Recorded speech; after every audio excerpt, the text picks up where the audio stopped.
Okay, Assalamualaikum warahmatullahi wabarakatuh. I had the opportunity, this is Amran reporting from Morocco. A couple of days ago I was on a vacation in Spain, and then I found out that the GR team is in Marrakesh. So I flew in and took the opportunity to join them. And here we are right in the heart of the epicenter of where the earthquake took place. And Alhamdulillah, I took the opportunity to take some time off from my holiday and to be with them. And as you can see, we are reaching out to the villages of what has happened. A lot of people are coming in, and we're just distributing some of the things that we could today because it's a Sunday.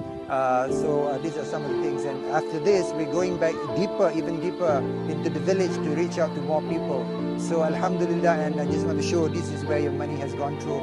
And if you can, please give them the support. These are our Muslim brothers and sisters. They need help. Thank you. Keep on your support.